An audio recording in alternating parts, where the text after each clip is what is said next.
Yawwa kaga dai ai tun da yara sun dina yin wasa kai. Ah, bawan Allah. Assalamu alaikum. Yawa barka dai. Mun lafiya? Lafiya lau. Ya gida? Alhamdulillah. Masha Allah. Me kake anan tunda na zo na dan gewa ne saboda yara suna dan mun abin nan. Allah sarki. Da na dan zo nan wajen wata budurwa ta ne na dan tura ta ne. Ban ji ba daga. Na zo nan wajen wata budurwa ta ne na tura ta. Oh, Allah sarki to. Iko Allah kaga da kace budurwa sai ka tuna min da wata budurwa ta dan taba yi aboci. Allah sarki. Idan fa muna waya da ita irin wannan taka haka. Muna cikin waya irin waya haka ta cikin can take feso min Waya turare. da na sani wanda ake. To ta can take feso min turare sai in shafa a jikina ta sai kuma ka ji kanshi. A'a ita waya ce take fesa ma turare ko kuma a'a ta cikin waya ake feso ma turare. Ta waya za ta feso sai turaren sai ya biyo ta cikin lasifika kawai sai ka ji turaren ya. Ye?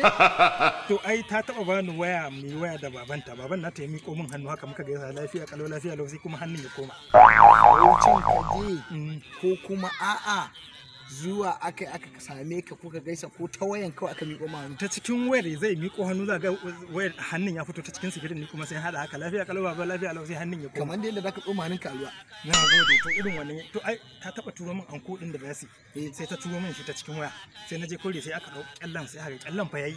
Na fahimci. Sai na je in siyo a tamfan na je na kawo tela da ya gama dinkin tsaf ana bani sai in ƙara tura ta cikin waya sai ta dauka yanta a can ko ta yi kyau yadda ka san an gwada ta.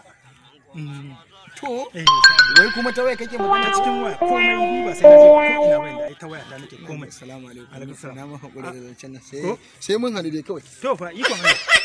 Kuma na zo shikenan. Oh my God. Da mun je waya na